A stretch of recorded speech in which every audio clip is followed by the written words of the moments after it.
Hey, this is Sandy. And Randy. And we're here on AT Corner. Being an athletic trainer comes with ups and downs, and we're here to showcase it all. Join us as we share our world in sports medicine. Welcome back to another episode of AT Corner. Our story episode this week is going to go into that one awkward moment every athletic trainer has, and that is the responding to an injury that's not at work. Yeah, the off the job. Yeah. Do I respond? Do I not? How much do I respond? What do I do? Yeah, call 911. Yeah, that's what it is. It. Or like, hey, you need to talk to your doctor. Oh, yeah. You might want to go to the doctor. Oh, yeah. Pass it off. 100%. Make sure it's not an emergency. Okay. We've had that happen before a few times. We have. And we've actually done this story episode before. So actually, I was very surprised to see how different the stories that we got this time were compared to when we did it, which it was in our first 20 episodes. So what was that, like 3 years ago? Holy smokes. That was COVID. Yeah. Yeah. Man, that's ages ago. I know. So to kick us off, I just asked on our Instagram poll, how many people have responded to an injury outside of work? Okay. 63%. Ooh. So more than half. I was going to say the majority have responded. I feel like it has to happen at least once. Yeah. Well, I don't know. I feel like that it depends on what you count. Also, I have the luxury of like, okay, Randy, take care of it. Yeah, I get passed on. I get the joy of dealing with the regular people. Yeah. Yeah. Yeah. Yeah. Hey, you got this? Yeah, I got it. Yeah, that's very true. Do you have any to kick us off? I don't think anything different than what we shared probably in that first episode. Like I've had a few at a restaurant. I've definitely had people collapsing at a restaurant. One of our friends, we regularly have game nights, and we one of our friends is hosting, and we had just left. Yep. Like we had literally just left. Yeah, we usually don't leave early, but I don't know why I think we were traveling the next day or something like that. Okay, sure. So we had just left, and then everyone had gotten to the kitchen, and then we're just sitting around the kitchen and eating, and someone choked on... Like legit choking, not like... choking, like needed Heimlich. Yeah. Choking, and we weren't there. But, I mean, they survived. That's all that matters. Yeah.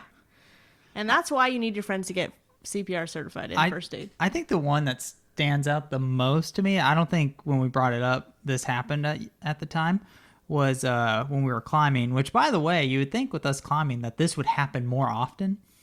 But... it was like across the way. We were rock climbing. Yeah. Indoors. And like this person was like just laying on the mat, and you can tell in like not feeling good. Oh, right. Obvious discomfort.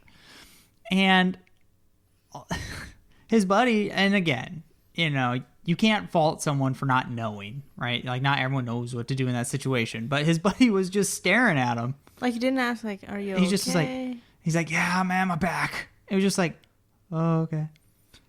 Hey, maybe you could grab someone to help or...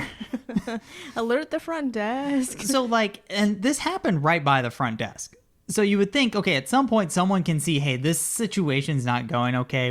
There's got to be a protocol that we're following here. So I'm sitting there watching this happen, and his friend's with him. So I'm not like, okay, like, at least he's not by himself. Right. Even though it kind of seemed like he was. And finally it got to that awkward, like, okay, this is kind of big, like... He's blocking the way. We can't get on the wall. Well, also, as an athletic trainer, right? Like, how fast things should be going. And when they're not going that fast, you get that anxiety. And he's just laying there. Yeah. Like, he's literally just laying there. So finally, I was just fed up with the fact that the guy was just still laying there. Well, also, our friends were kind of looking at us like, are you guys going to do something? And we're like, So I walked over, and I let them know, like, hey, who I am. We walked over. Yeah, you were there, too. And, we let them know who we are, what we do, and, asked if, hey, do you need some help? You want us to take a look? And he was like, yeah. So go over there, check him out. Like, he's laying still. He doesn't really want to move. And the mechanism is very hard to explain because he literally, how he described it was he got on the wall and he like literally just the start. So he just stepped on the first two like stones and felt like his back gave away. And then that's when he kind of like dropped. So it's like, okay, like trying to think, okay, well, what he wasn't reaching. It wasn't like, yeah, like, okay, what necessarily happened? And of course, like activity level, okay, maybe this person's not like super active, you know, maybe that's playing a role as well. So we eventually kind of like just cleared him enough. Yeah, ruled out that, hey, we didn't sever, you know, any, you know, part of the spinal cord. Like, we're not worried about fracture. So we were finally able to kind of get him up a little bit. He was able to finally sit up and like, okay. Can we just move you? Yeah. That was probably the most interesting one I've ever had. Yeah, we were like, okay. You know what? And it goes back to like, again, can't fault the guy for not knowing what to do. But I just thought it was funny. It was like, yeah, maybe you need to find some other friends or... Which again, that goes back to my previous one where I responded at a restaurant where this lady was clearly having a bad reaction or severely intoxicated, almost like collapsed as she was exiting. This is when I was at dinner with the coaches. Mm-hmm. And like her friends bailed on her. It was just her. And I was like, man, you might need some better friends. That's the moral right there. Make sure your friends got your back. Seriously. Literally. Yeah. Yeah. I don't think I really have anything outside work. Honestly, the other night, I thought we were going to have to respond when we went to a festival for dinner. Oh yeah, I remember And this. there were these two kids who were like joking around and, you know, just like being kids. And one of them fell real hard. Like I didn't see it. I didn't see... It caught my eye as he was falling, so it wasn't like I saw them messing around first. And so, like, Randy saw the whole thing, so he was, like, not, like, panicking. But, like, my brain, like, instantly went into AT mode, like, oh, shoot, like, there's someone down. Well, that goes back... In the middle of a crowd, That too. goes back to our friend visiting from out of state. We went climbing, and he fell from a pretty high height on the wall. And, I don't know, you get the... Like, you ever get, like, AT vision where...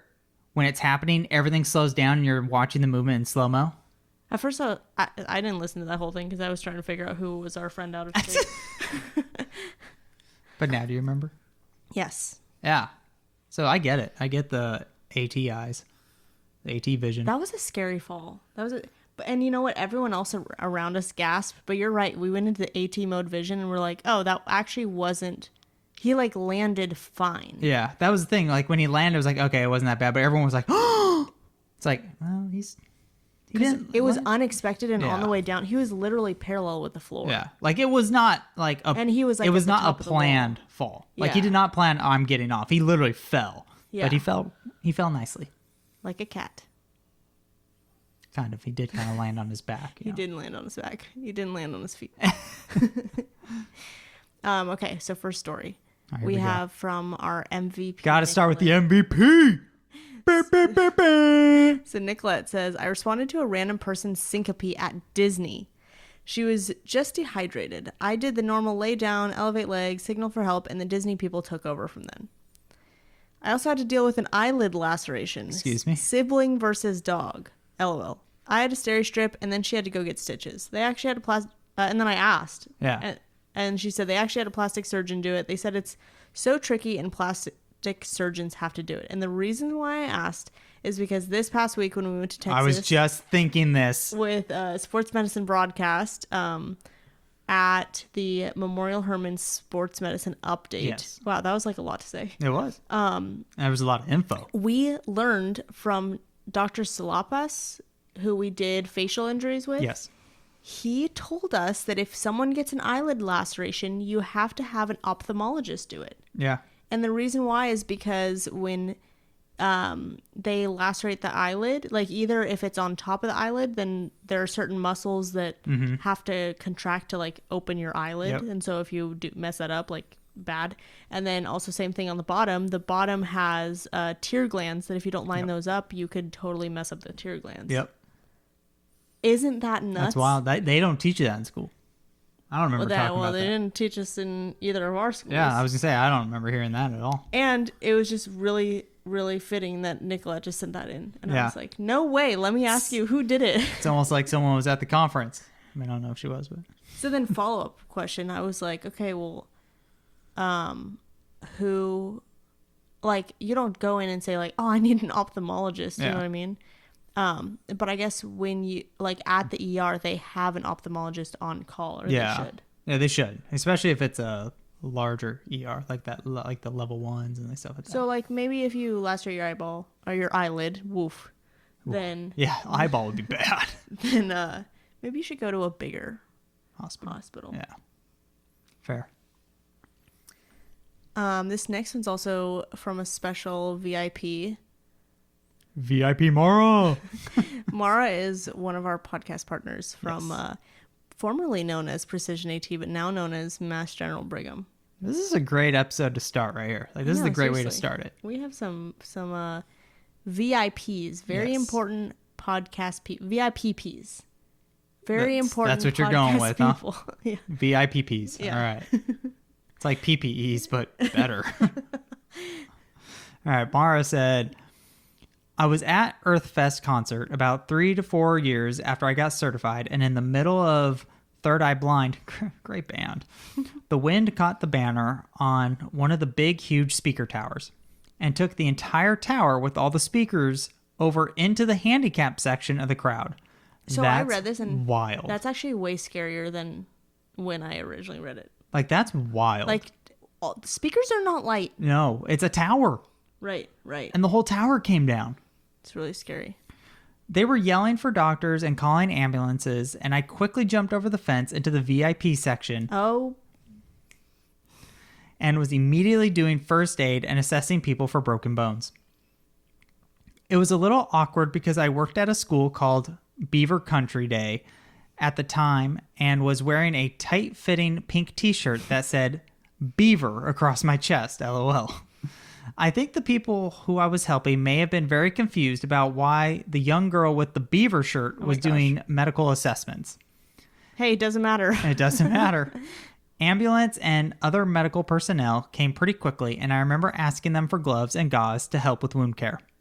That was the first time, I think.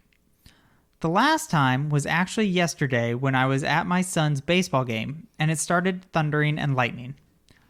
No one was making the call, and my husband was the coach, so I went out and told him he needed to call it. A true AT. Yep. All the coaches thought I was crazy and a huge pain in the ass, but when everybody was just about into their cars and all the equipment was about to be put away, then the sky opened up.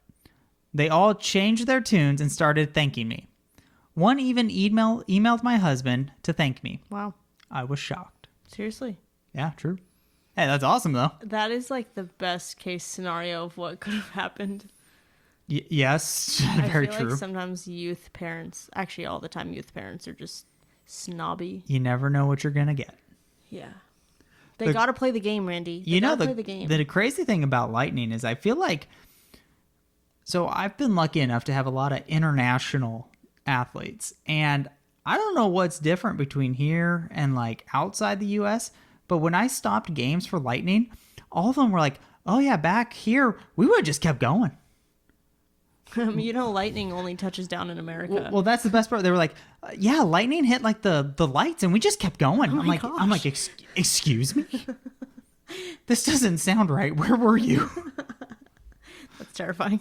Yes. Actually, this reminds me, I think I shared it in our story episode like way back when, but the speakers coming down, actually when I was a kid and I was at a county fair, we were walking through like the little expo area, and I don't know what the heck happened, but like a speaker came down on someone's head. Excuse me? Yeah, and he started bleeding all over the place. Wow. And I remember this one lady, I don't remember if she had a towel or like a shirt or something, but she just like ran over to him and started putting pressure on his head, like with the shirt or the towel or something. And she literally like, and then she was like commanding people on what to do. And I was like maybe 6 or 7. Like I was a kid. And I still remember that. Wow. Obviously I was not an athletic trainer or on my way to be, but that was like, yeah. I mean, someone jumped into action. Yeah, that's true. That's crazy. So this next one is anonymous. Last Sunday, I was running / biking a race, made a turn on my bike and noticed an older gentleman who had flipped his bike and was trapped underneath Oh it. my gosh. He had a head wound and broken finger. Helped triage while I and 2 bystanders waited for EMS to arrive. Man, that's terrible. Poor guy. You know, the more I hear about bikes, the more I don't want to ride them. Ever. I feel like bike crashes happen so often. And I mean, especially if you're riding with a ton of people, like one goes down, you all go You're down. all going down. Yeah, we've all seen those bike crashes. Oh, easy. Easy. And then this next one is about tennis. Okay. Just when you think tennis is safe, and this happens. This one's by Leah P. I was taking a tennis class actually with another athletic trainer. We were just students then, but in our senior year. That also puts you in an awkward situation. Oh, big time. The girl tried to jump over the net, tripped, and broke her ankle. That's unlucky. We had the instructor call an ambulance. She was going into a little bit of shock, if I remember correctly. Also kept telling us she was going to walk home, lol. And we were just both like, no, you aren't. Neither of us had any supplies with us because we had also ridden our bikes to class. So we gently elevated her legs as much as possible and just checked the vitals we could until the ambulance got there. Told them what happened, and then we left. Fortunately, EMS was pretty quick to respond. It was a college campus, so they are pretty close by. That's good. That is nice. You know, I was thinking about this, and so I don't know about other states because I've only ever lived in California, but Yeah. I know the Good Samaritan law doesn't cover healthcare professionals in California, which, speaking of, I guess I don't really know what that means for us. yeah. Again, California's gray area. Unregulated California ATs. Yeah. Good question. We should probably figure that out. But I'm pretty sure that we're not covered by the Good Samaritan. Yeah, I'm pretty sure. But what if you're a student? Because students technically, if you're first aid certified and Yes. you And CPR. render care for first aid or CPR and act not under an athletic trainer's license or scope of practice, I mean, can you be pretty safe? I think if you're just acting within the scope of being a first responder, aid. like CPR, first aid, I think if you're within that scope, Right. that's all you can do. That's what I am thinking. Because a student doesn't have the credential. Right. So they wouldn't, I mean, don't act as an athletic trainer if you're, Yeah. but I imagine if you're rendering first aid. Yeah. And when you're approaching that situation, you shouldn't be introducing yourself as Right. athletic trainer or athletic trained student. You're First aid certified. Right. So she goes on. I also witnessed a car accident, and one car was upside down, and I didn't even think about it. I put my hazards on, jumped out, and ran over to help the girl get out of the car. Had my sister pull my car into Walgreens. The girl had little cuts everywhere from glass, but had her seatbelt on. No other noticeable injury, just also couldn't believe what happened. Well, yeah, that's so scary. Yeah, You're seriously. upside down in a car. I always have a kit in my car, so just started treating her little cuts until the ambulance came. Forgot about that one. Yeah, true. Always got to have the kit ready. You know what? A lot of people said, and we'll get into this too, a lot of people have a kit in their car. Nice. Which is crazy to me because so many people get their kit stolen out of the car. Yeah. I am way too scared to do that. Yeah, well, we've heard people of getting their Like a cars few of our broken into. friends. Yeah. Yeah. No thanks. I keep a first aid kit in my car, but Yeah. not. The big daddy now. Nah. Nah. Not my med kit. Nah. So we kind of touched upon this earlier, but Jackie S. sent in some considerations to make. Of course. So she said, I don't recall a specific instance of helping someone outside of my employment scope of practice. I know liability is always the first thing in mind, so I'm very clear about informing on my certifications and licensure, then asking, are you okay with me assessing and treating? Next concern is medical history, trying to get it quickly and what you need. Bigger concern is when someone is not conscious. Yeah, seriously. So then I also put up a poll about how many people have seen an injury but chose not to respond. Yeah. And we had about 42% of people on our Instagram poll say that they have seen an injury and chose not to respond. Yeah, you never know what kind of situation you're kind of walking into in that case, because like you don't know, again, you don't know their history, you don't know what's going on, and sometimes situation, what if you're putting yourself in danger? Yeah, what's the number one rule? Check the scene. Scene is sometimes not safe. Exactly. I feel like we get spoiled by usually we're going into a sports, some sort of sport event that can be stopped. Yeah. And usually the play is over. But, unless you're working rugby. Yeah, that's true. There's also this, like the situation, on the freeway, right? Like, that's a very dangerous situation for someone responding in, too. Right. So it's hard to make a decision, but you do have to check the scene. Right. You got to make sure you're safe, because if something happens to you, now you're an extra body that has to be responded to, and who are you helping? Right. So some considerations people sent in are liability. That was like number one. Of course. History and other medical conditions was a big one. Yep. Because you never know, like, if someone's dealing with, like, diabetes, for example, is something that we had to respond to. But, you don't know what else they have, or if it's undiagnosed. Yeah. Consent. Someone said, you never know how people will react. It's true. And so I think someone was like, the general public is wild. The general public is wild. That's why I don't want to work with general public. Right. Being the sole provider versus are other people helping? Yeah. Because that's a consideration you have to make. And then PPE. What do people carry? So some people said there's a pretty big mix between some people carry like a first aid kit. Some people carry their actual like sideline kit or like a formal like med kit. Some people just said Sam splints, Ace wraps. At the minimum, some people said just gloves and gauze. Sometimes what I'll do, I actually don't have any in my car right now. I probably should. But sometimes if I leave gloves and gauze in my pockets from the day, I'll just like stick them in my car. Oh, smart. And a CPR mask. A lot of people said they have like a full one in their car, in their purse, in their backpack. Keychain. And then on your keys, they have like that keychain one. That's always a good one to have. Yeah, big time. Because you never know. Yeah, you never know when you have to. No thanks, part 2. Yeah. So this next one's actually interesting because it's about a dog. Okay. Let's do it. So Alex S. says, I was hiking with a group of friends along a cliffside exploring caves. While inside a cave, we all heard a childlike scream. The group did not know what it was and yelled out, "Is everyone okay?"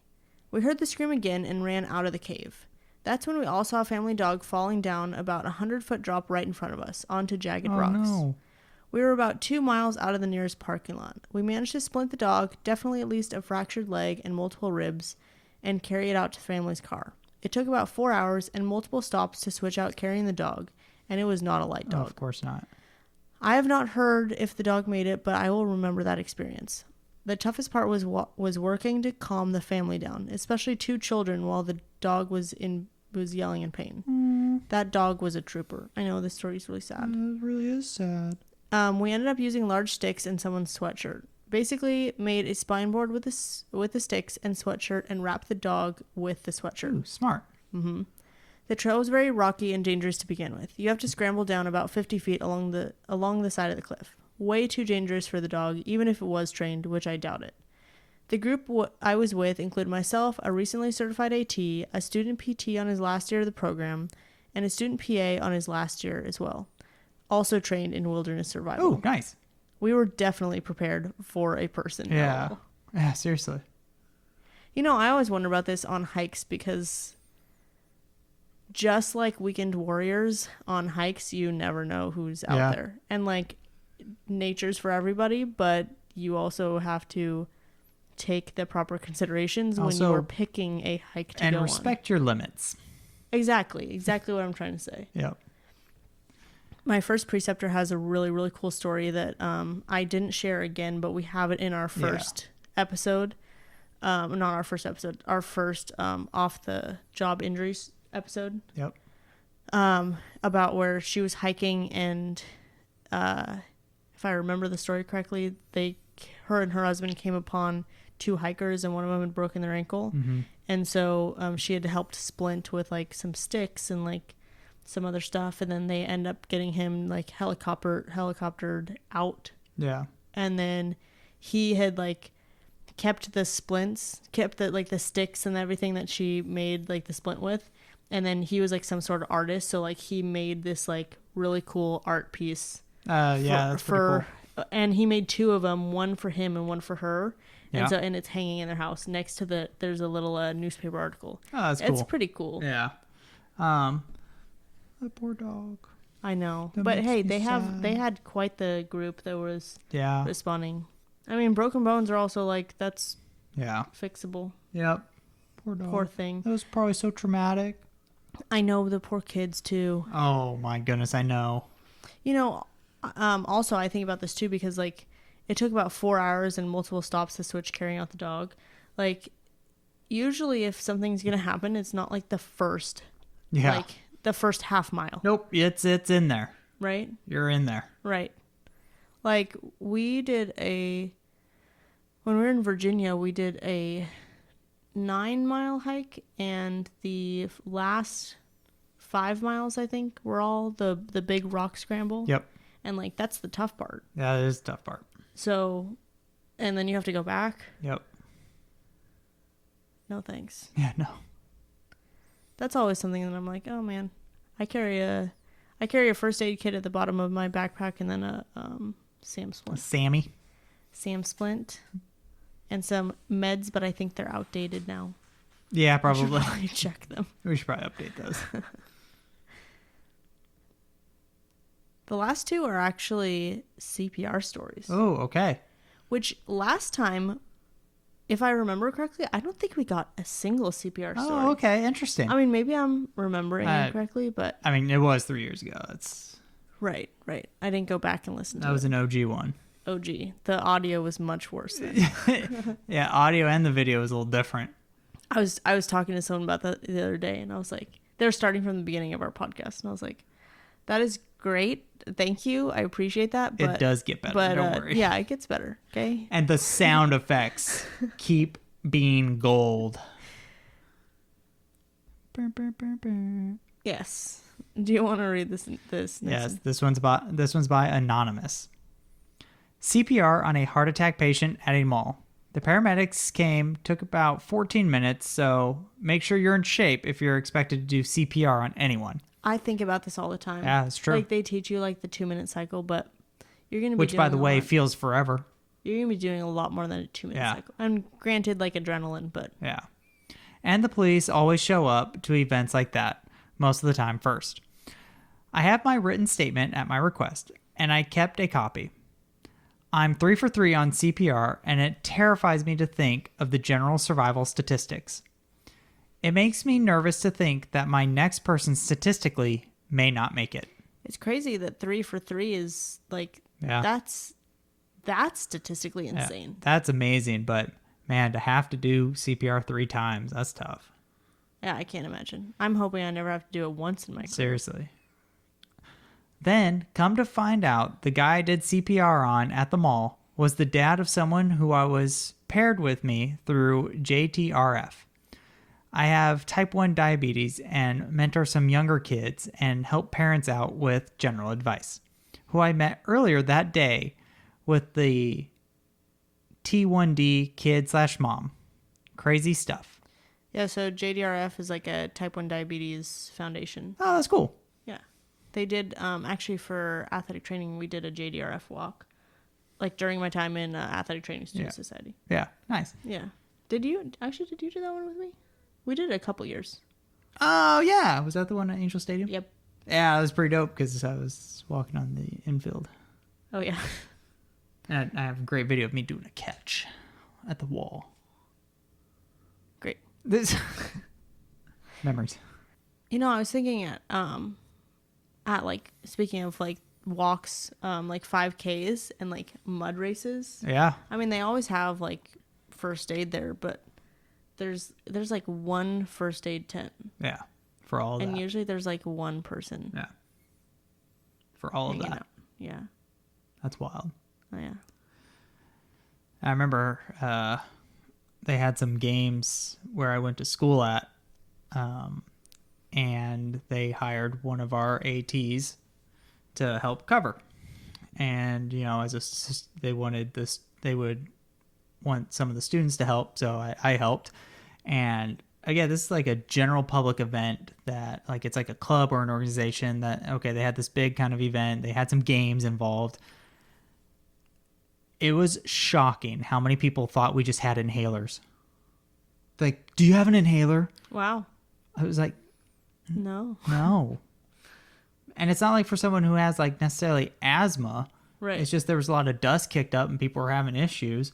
And it's like, no. And like how many Band-Aids had to get handed out? Like, oh my gosh. Wow. Working in general public things is very interesting.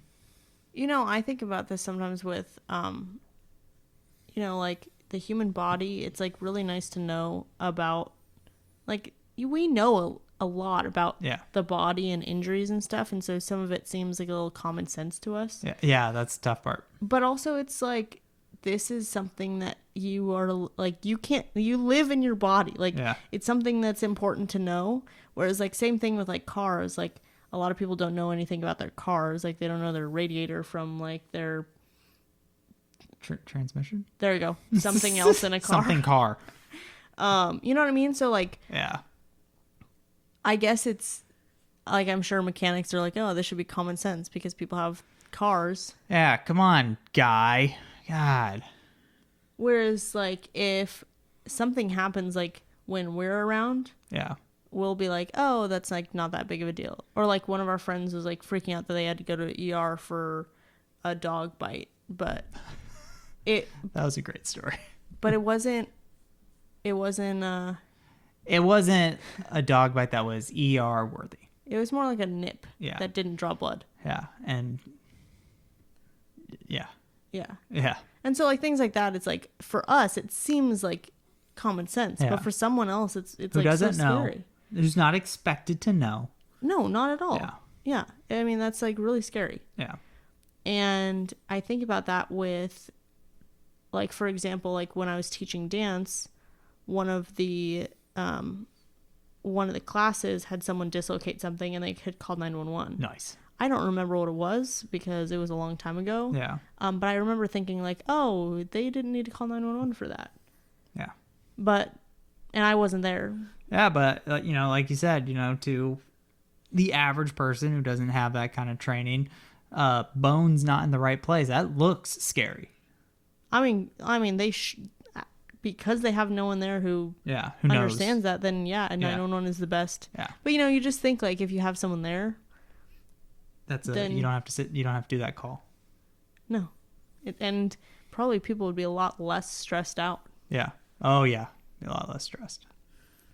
I just wonder still how many fitness classes get away, how many dance classes get away, how many youth sports get away, how many the youth sport, I mean, yes, weekend warrior things get away without having any sort of, well, first, some people aren't even first aid certified. Yeah, well, like fitness classes that don't have an AED. Yeah, well, on the wall. All those activities for sure, but the one that gets me are the youth sports, because like they're literally playing the same game that our schools are required to have an athletic trainer at. Like these higher level organizations have rules that say an athletic trainer has to be there, but yet for the youth, oh, it's different. They don't need one out there. That's crazy to me. Kids don't get hurt. They bounce. They don't break. Yeah, apparently. I mean, granted, I don't want to work youth sports, but that does not mean the opportunity is not there for somebody else. Right. I do not want to work youth sports. It's hard. It's a hard life. Kudos to parents, youth man. Sports. Parents athletic are tough. trainers. Kudos to you. Big time. So you want to read this last one? All right, here we go. This one's by Anonymous. I was at a 76ers game. A fan a few rows in front of me went into cardiac arrest. I ran to get the AED, but by the time I got back, he was already gone. I still put them on and tried until they could get him out of there. I was the only one to go get an AED. Others tried to get him supine, but he was so obese they couldn't get him out of his seat. There were no doctors in our section, nosebleeds, so I was one of 2 who did CPR with the AED. It happened during the national anthem. Took EMS until almost the end of the first quarter to get him out. Numb is the best word for it. Wound up going to counseling for it, provided by my work, at my request. I wrote about my experience to guest services and didn't get much of a response. Counseling helped a ton. Definitely the scariest thing I've seen in my career. My heart breaks for his family. Absolutely. 100%. Well, I can't speak to when that was or the Sixers, but like we go to Angel games now and you see for some kind of EMT or first aid walking around with kits all up in the nosebleeds too. So at least yeah. Oh.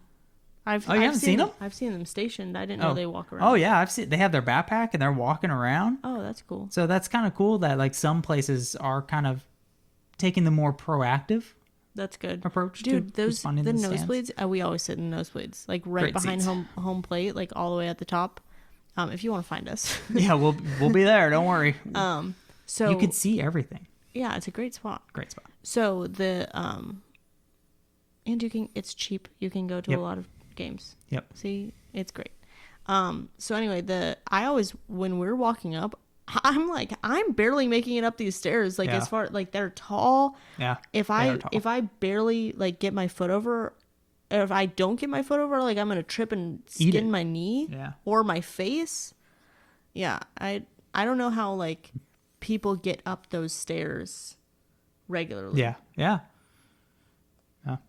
Now that's tough. And I think the sad part too is just not getting a response from the venue about that experience. Like not even a sorry you went through that or right. Like that's tough because that's a pretty hard situation. Oh yeah, definitely. I mean, this person was just trying to enjoy a game. And I mean, you could literally be anywhere and that, I mean, you just have to choose whether you're going to respond or not. Yep. And, sometimes it's someone you know and sometimes it's someone you don't. Yep. But scary stuff. Yep. Luckily, most of it's going to be minor. Yeah. But, that person above who was like, I've done CPR 3 times. Yep. That is nuts. That's crazy. That is crazy. And we can't even say job security because these injuries are happening off the clock. Yeah. Seriously. Well, it just shows that everybody needs an athletic trainer. There you go. We'll leave you with that. Yeah. So if you guys are new, we do every other episode as education or stories. This one was a story episode. Kind of a little bit on the downer side at the end there. They're not always so serious. But usually we'll take just stories from athletic trainers all over and we put them together on different topics, which we are taking a summer break. Yeah, one more after this. So after next episode, which is education, usually we'll do like a CU episode or we'll do an interview episode, whatever that is. As an education episode, we just kind of go back and forth between the education and the story episodes. But after next week, we are taking a summer break as we normally do every season. Well, partially for us because burnout's a thing. And also partially because just work-life balance, baby. We're getting ready for the new season and yeah. I got some exciting stuff for the next season. We do. Got to be ready. Yes. So if you guys want to head over to our Instagram, which is where we'll still be active, head over to AT Corner Podcast. That's also where we post story prompts and stuff. Even during the break. We'll be there. We will. You guys, it is still a reporting year, so make sure you either head over to MedBridge and use code ATCorner for $150 off your subscription of CEUs, which if you get it now, you can use it for this reporting year and next reporting year. Or you can also go through Mass General Brigham, which is our podcast partner for CEUs. They help us get CEUs for these episodes, not story episodes. but for our education episodes. Yeah, you don't want to be that person on New Year's Eve who can't go hang with the homies. Nope. I gotta stay do my CUs. All right, Randy. Thank you for helping us showcase athletic training behind the tape. Bye.